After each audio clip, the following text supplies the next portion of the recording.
Welcome to the show, Norm. How are you, mate? Good, David. Thanks very much.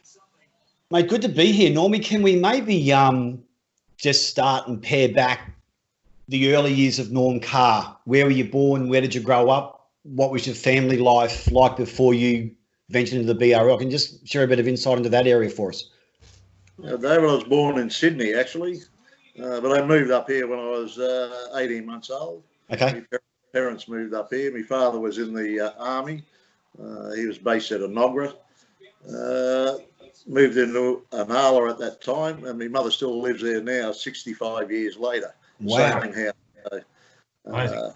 That's a long time to be in the same area that people class. It was a new area growing at the time, and it certainly done me well to be growing up in that area. So as a working class family, Norm, I assume you really had to earn your keep as a kid growing up, and your mum and dad were obviously long workers as well? They were, yeah. There wasn't much money around in those days, and my father had to hitchhike to work every day for the first couple of years because never had a car, and he worked at Wollongabba from Anala. Jeez. That was every day and every night, so you just had to do that in those times. Rugby league, Norm, was it always in your blood when you moved to Anala, or was your passion elsewhere when you were growing up as a kid, or was league always your go-to? No, the league was. The local park was just down the road, about 100 metres away, and it was central to all the kids in that area. And you played the game down there, and it was tackle. There was no touch. Cricket pitches in the middle of the field, and they were concrete. And you could have been 4 stone 7, and the other blokes were 6 stone, whatever. The weight. If you sucked, you were just thrown off. You know what I mean? So you had to put up with that.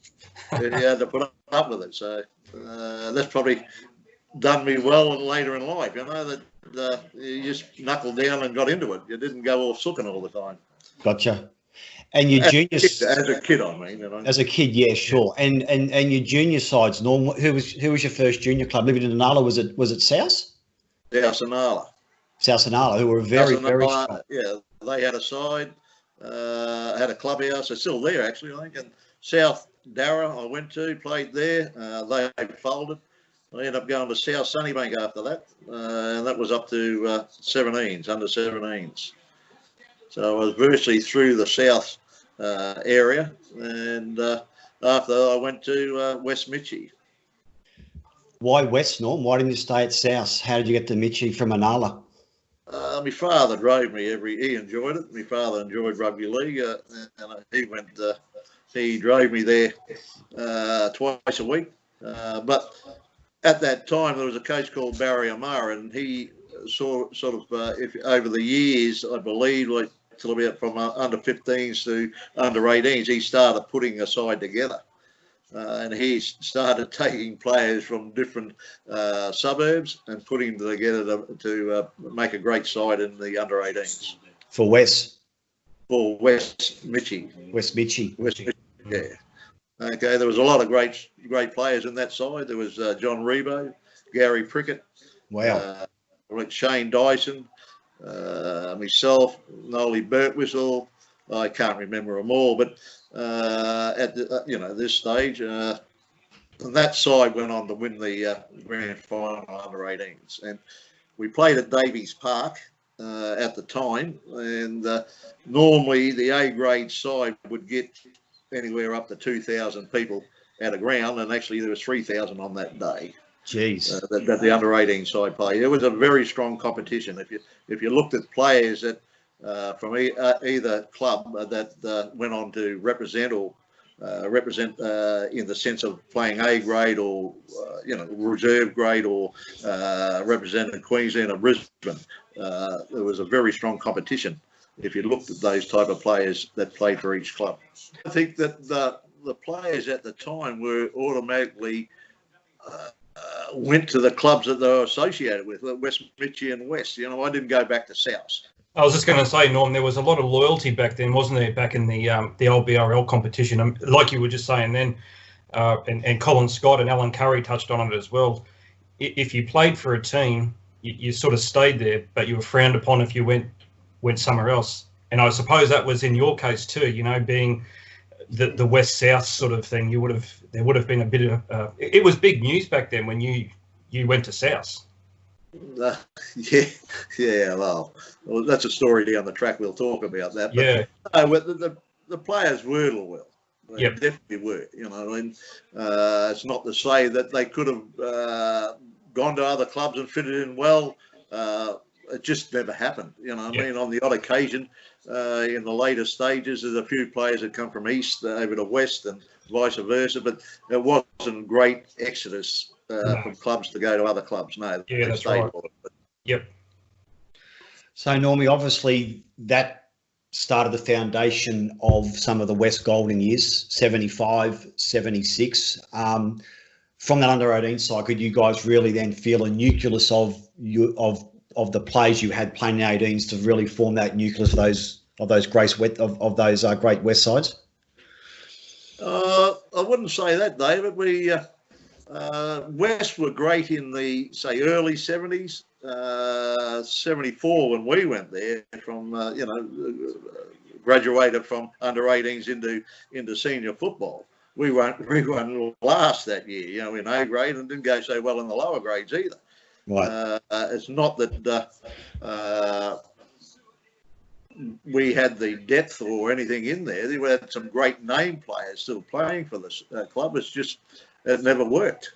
I think at the time, and it certainly changed in 75, but at the time, we were training twice a week. It's unheard of now. Twice a week. That was like a resort home. But we didn't know any difference. We're coming out under 18s into first grade or reserve grade or whatever. It was twice a week. That it was on the very odd occasion that we trained on an extra day. But certainly the following year things changed. Yeah. Like looking at your 75 side and like some of the names, Harry Cameron, Wayne Stewart, Jeff Richardson, Greg Oliphant, yourself, Williamson's, Johnny Young, and Ronnie Raper as coach, some wonderful players and names there in that West side. Yeah, the West at the time, and as I said, well, I was only a player. I wasn't there to what the selectors or the committee are doing at the time, but they certainly brought players into the club. We certainly had the depth in some areas, but it wasn't across the board. And I think, and they thought, well, if we're going to be competitive, we've got to buy players. And they went out and they bought some. It's not only just the Harry Camerons. There was Greg McCarthy, Gary Thomas. There was a lot of forwards they bought. Brian Asbesta, Johnny Armstrong. They bought a lot of players into West at the time to match up with the players they had, because it does show you back then you still needed depth in your club to win a premiership. You just couldn't do it with 13 players you had. Well, Norm, Simo and I quite often touch on, and you can probably agree that in those days, winning the club championship was also a magnificent goal for a club to achieve as well. That's right, Dave. If you go back and see who won the premierships in those days, you would tend to find that their reserve grade or C grade or under 23s were well up in the competition, or even won the competitions. The years of 75 and 76 when West won the premierships, I think it was in 75 that they won the competition in each grade.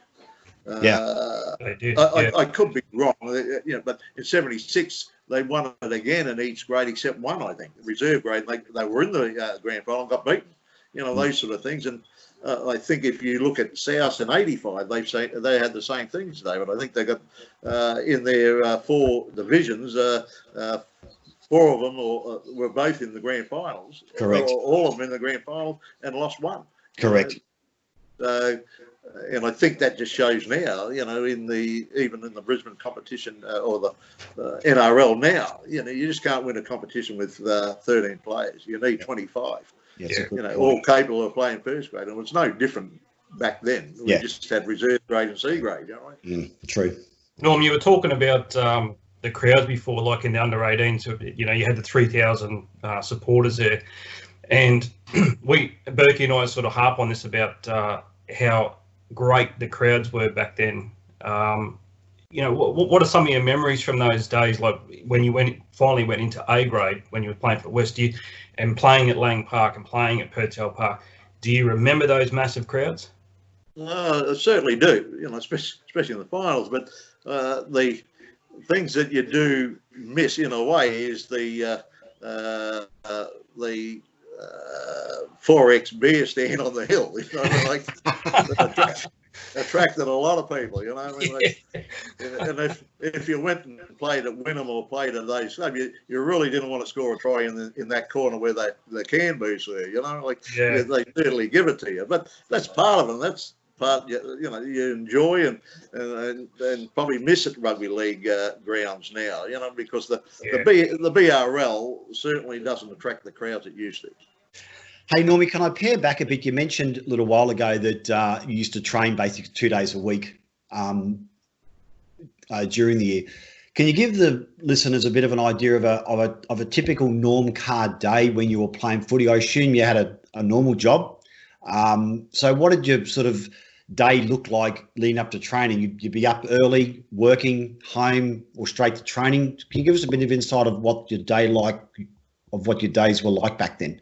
Well, I won't start in 74. I started in 75 when Ron Raper came to West, and all of a sudden we've lobbed up for training and all that sort of stuff, and we've gone from two days a week the year before, and all of a sudden we're up to 4 and 5.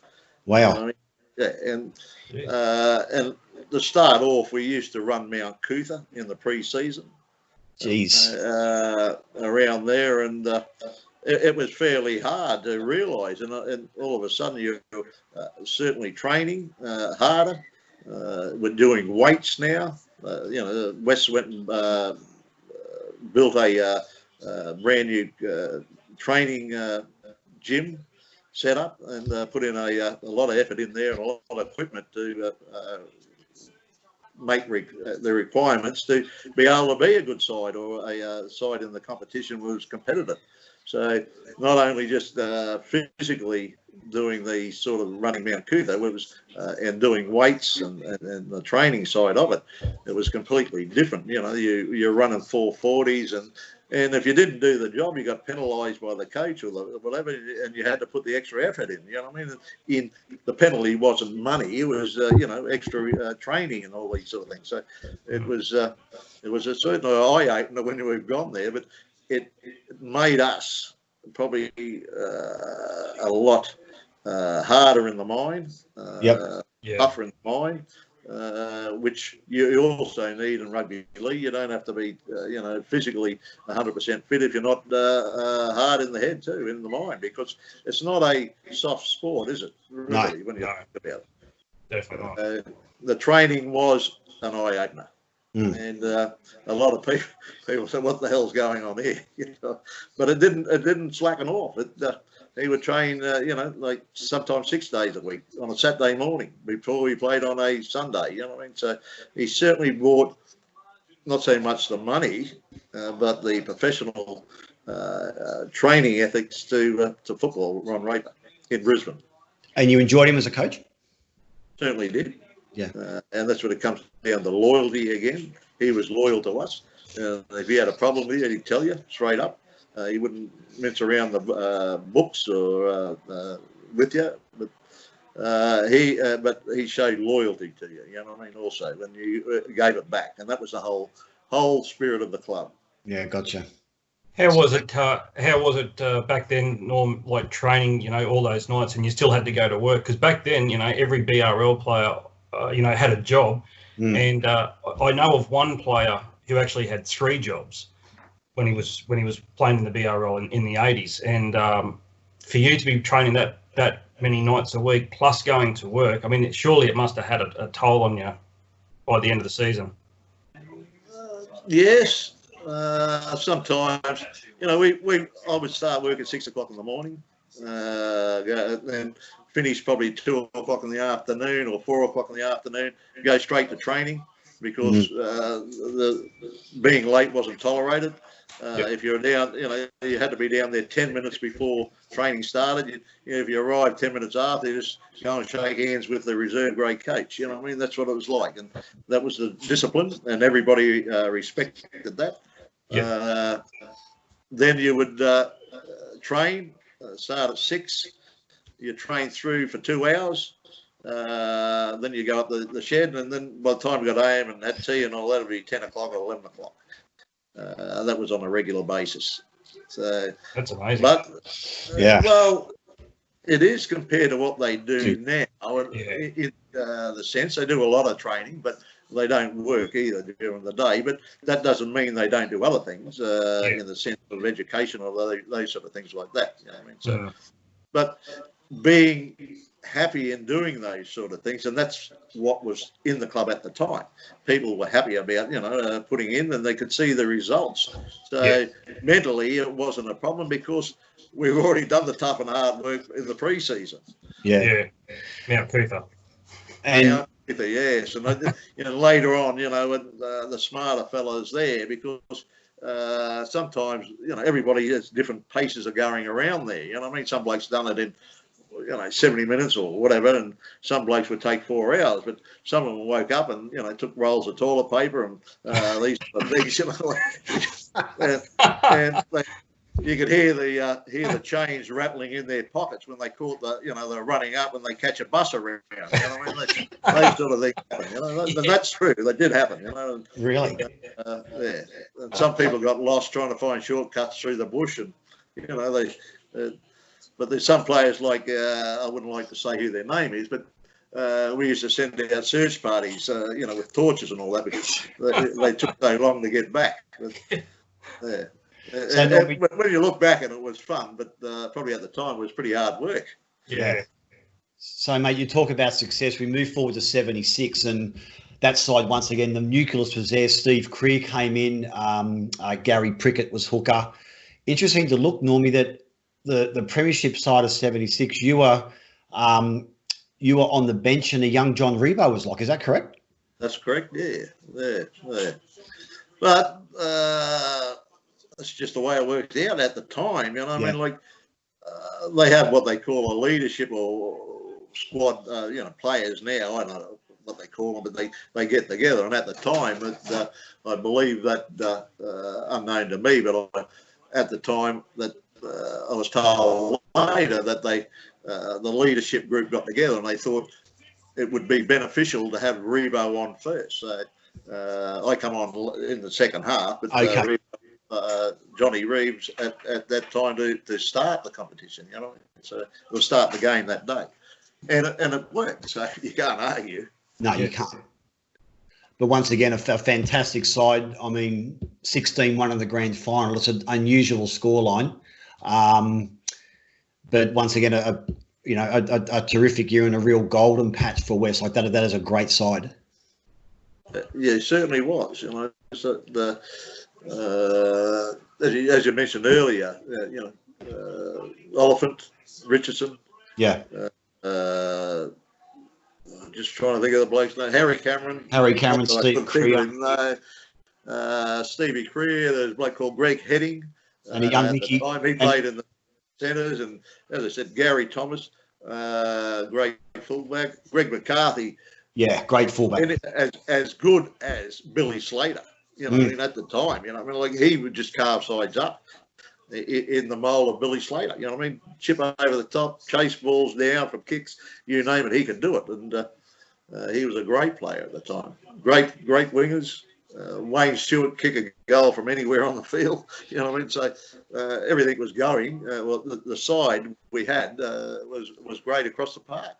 If you look at that footage, Norm, from that 76 grand final, when you're talking about Greg McCarthy, mate, he was head and shoulders above, you know, a lot of those players on that day, he, like you said, he just carved the Tigers up. He was just unbelievable that day. He was, you know, just a great player. You know, I mean, like he could just step on a dime, turn around, do things that you wouldn't be able to do. You know, and this is at full pace. Yeah, you know I mean, like as I said, like Billy Slater. You know, I mean, he just does things that you just shake your head about when you see him. You know, yeah, so definitely. Greg McCarthy was doing that 40 years ago.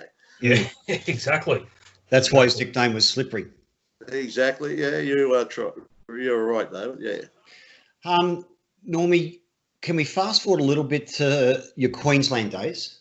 And it's 40 years, July 8th, since the first Origin.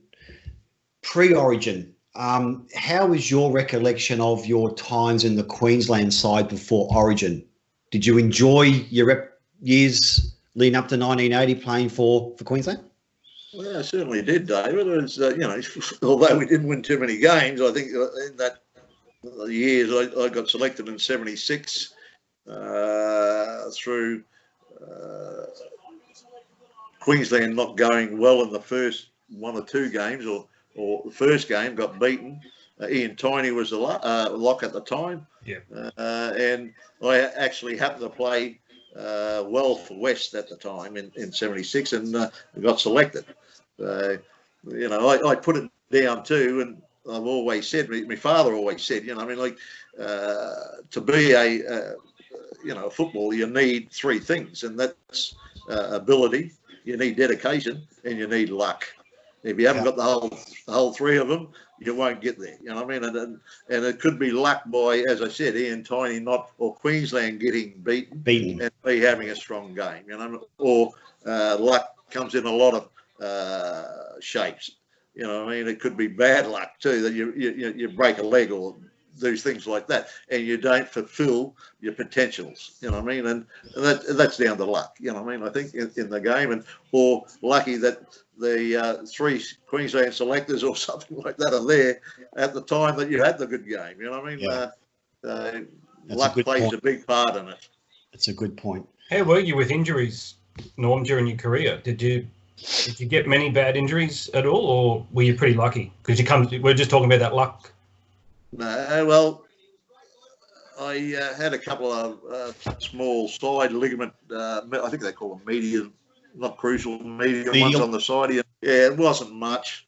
I had a broken arm and virtually finished my Queensland career. Broke my arm that year, and a bloke, I think it was Paul Borton, might have come in over the top. So other than that, I had a very good career, you know what I mean, in the sense of luck. And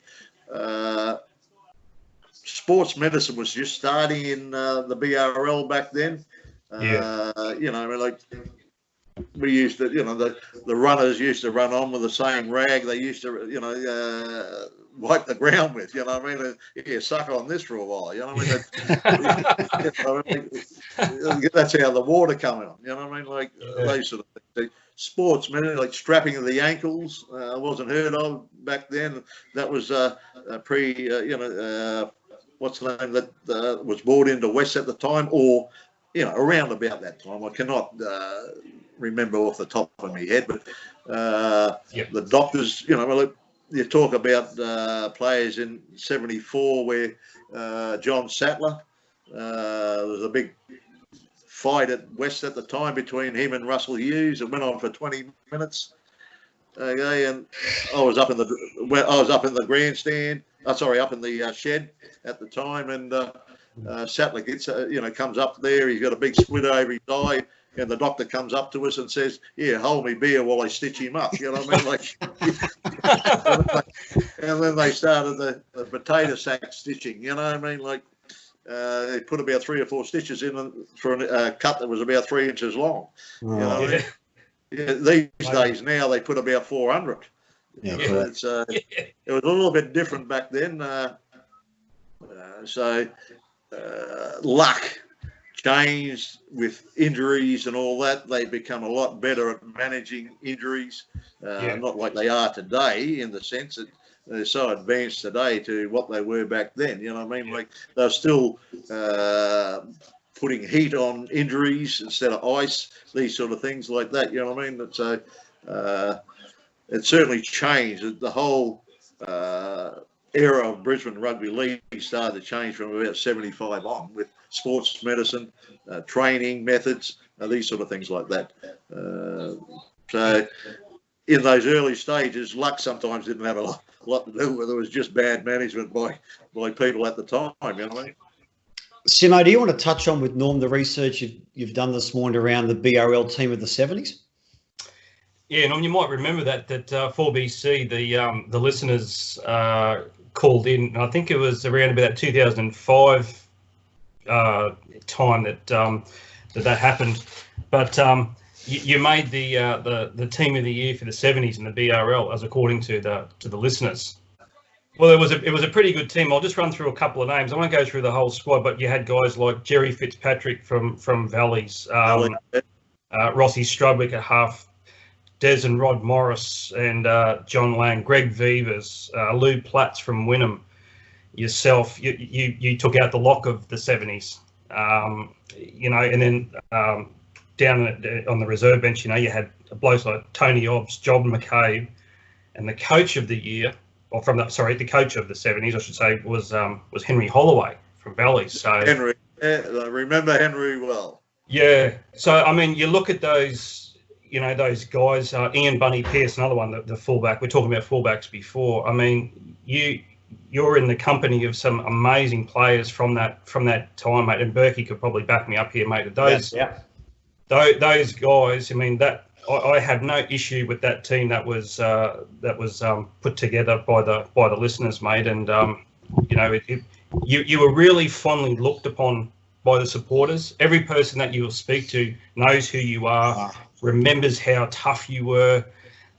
You were just a really good all-rounder, as far as I was concerned, and you thoroughly deserved that place in that 70 side, mate. You just touched on a word, toughness. And toughness comes across in different ways. You know what I mean? There's certainly players that I regard as tough in the sense of blokes like Rod Bradshaw, who used to play second row for West. It wasn't a big fella, but he played week in, week out, trained hard, and never complained one time at all. And he was, as I said, he wasn't a big fella, but he had a big heart, and you knew he was going to do his job every time. Now, to do that is pretty tough in my considerations. But you talk about Greg Vivas. In 76 when we were playing for Queensland and then New South Wales, we had players from the country, myself, young players in there, and he would be belted by the New South Wales pack that never took it back with a step. You know what I mean? No. And he's showing the young blokes and the blokes from the country, and you've got to understand that the blokes from the countries, we were training 5 days a week. They were training 2. You know what I mean? So their fitness levels weren't up there. You know what I mean, at the time. But that was tough. When you're playing against the best players in the world, or supposedly in the world at the time, and he kept on taking the ball up, doing things, leading us on. That's toughness. You know what I mean? So there's different levels of it. Blokes like Bobby Green, and I'm probably biased and I'm favouring my not at all. Been with, you know what I mean? Chris Phelan, I remember a time about Chris Phelan that we're playing at Davies Park and we've kicked off. He was a lock for South. And what you always done is you try to always get over the top of your opposition player. So they've kicked the ball off to him. We kicked the ball off and he's taken it on the full, and I've just creamed him. I just give him everything. In those days you can. And I stood over the top of him and he had to crawl out from underneath my legs. But, the whole thing was that the next 79 minutes, he's gained 3 metres in pace and belted me every time for 79 minutes in the game. So, that's another bit of toughness. After, you give it to him, you think, well, I've got over the top of him. He's just made me look bad to the rest of the game, 79 minutes. So, it's when people talk about toughness, there's different requirements in it.